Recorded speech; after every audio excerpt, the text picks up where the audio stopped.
Welcome and thank you for watching Conversations with myself, Nick Conn. I've been in recovery now since 2009 and I'm the founder and CEO of Help for Addiction, which is one of the UK's largest addiction advisory services in the UK. And I regularly feature in national press, TV and radio. Funny enough, I just read a really good book on cocaine addiction and I was hooked after the first two lines. Honestly, they get worse. I don't know where they come from. So, throughout my time in the addiction field, I've met some of the biggest names in treatment, and I'm delighted to say that we have many of them coming on as guests. And as much as I love talking about myself, today it's actually about you.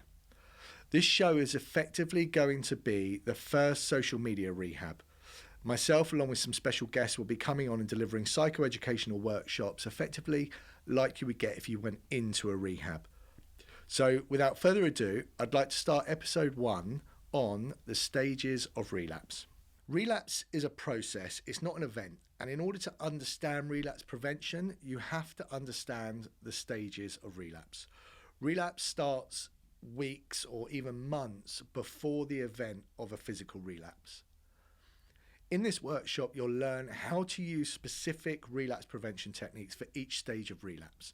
And there's three stages of relapse: emotional relapse, mental relapse, and physical relapse. So what is an emotional relapse? In an emotional relapse, you're not thinking about using, but your emotions and behaviors are setting you up for a possible relapse in the future. The signs of an emotional relapse are anxiety, intolerance, anger, defensiveness, mood swings, isolation, not asking for help, not going to a meeting, poor eating habits, poor sleep habits. The signs of an emotional relapse are also the symptoms of post-acute withdrawal. And it's easier to avoid relapse because the early stage of relapse is easiest to pull back from. In the later stages, the pull of relapse gets stronger and the sequence of events will move faster. With early relapse prevention at this stage effectively means recognizing that you're in an emotional relapse and changing your behavior.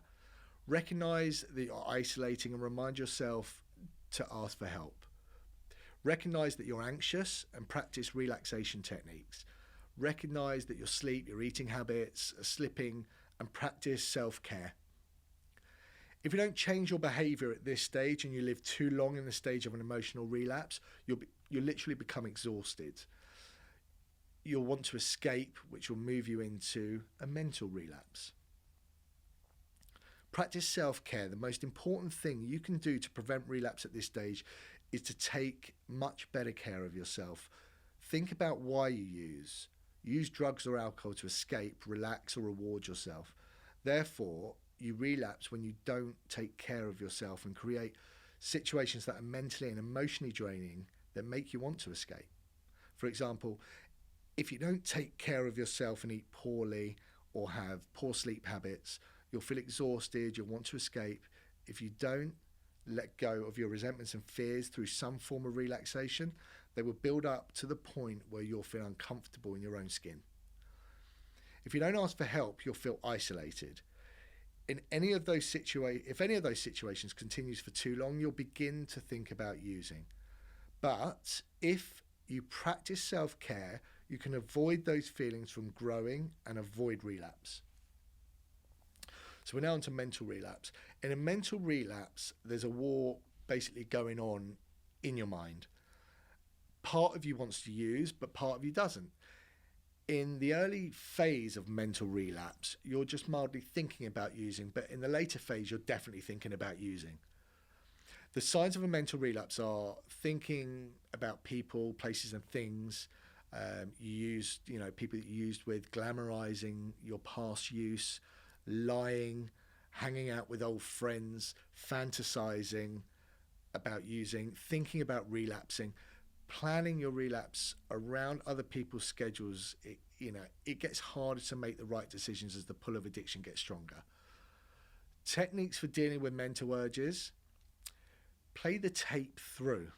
I really found that helpful for me.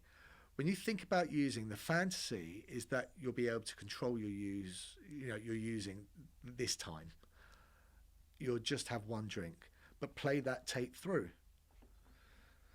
One drink usually leads to more drinks. You'll wake up the next day feeling disappointed in yourself. You may not be able to stop the next day, and you'll get caught in the same vicious cycle. When you play that tape through to its logical conclusion, using certainly doesn't seem so appealing.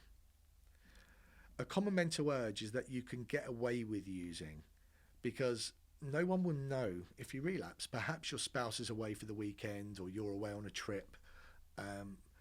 That's when your addiction will try to convince you that you don't have a big problem and that you're really doing your recovery to please your spouse or your work or your family, whatever the case may be. Play the tape through. I know I keep saying that. Remind yourself of the negative consequences you've already suffered and the potential consequences that lie around the corner if you relapse again. If you could control your use, you would have done it by now. Tell someone that you're having urges to use. Call a friend, a support, or someone in recovery. Share with them what you're going through. The magic of sharing is that minute you start to talk about what you're thinking and feeling, your urges begin to disappear. They don't seem quite as bad as you don't basically feel so alone. Distract yourself when you think about using. Do something to occupy yourself. Call a friend, go to a meeting, get up and go for a walk. If you just sit there with that urge and don't do anything, you're giving your mental relapse room to grow. Wait for 30 minutes. Most urges will usually last for less than 15 to 30 minutes. When you're in that urge, it feels certainly like it's going on for eternity. But if you can keep yourself busy and do things you're supposed to do, it'll quickly be gone. Do your recovery one day at a time. Don't think about whether you can stay abstinent forever. That's a paralyzing thought for sure. And it's overwhelming even for people who have been in recovery for a long time like myself. One day at a time means you should match your goals to your emotional strength. When you feel strong and you're motivated to not use, then tell yourself that you won't use for the next week or the next month. But when you're struggling and having lots of urges, and those times will happen often, tell yourself that you won't use for today or for the next 30 minutes, or some people for the next 5 minutes. Do your recovery in bite-sized chunks and don't sabotage yourself by thinking too far ahead. Make relaxation part of your recovery.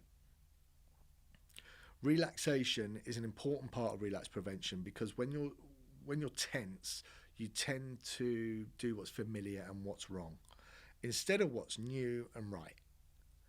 When you're tense, you tend to repeat the same mistakes you made before. When you're relaxed, you're more open to change, basically. Physical relapse. Once you start thinking about a relapse, if you don't use some of the techniques that I've just spoken about, it doesn't take long to go from there to a physical relapse. Driving to the pub or an off license, driving to your dealer, it's hard to stop the process of relapse at that point. That's not where you should really focus your efforts in recovery. That's achieving abstinence basically through brute force, or what I call white knuckling. But it's not recovery. If you recognise the early warning signs of relapse and understand the symptoms of post-acute withdrawal, you'll be able to catch yourself before it's too late. I really, really hope that you found this workshop useful. I really hope it helped someone. You're always welcome to reach out to me on Instagram directly at Dad in Recovery. But please try and implement some of these tools that you've learned from this workshop. I wish you well. Take care.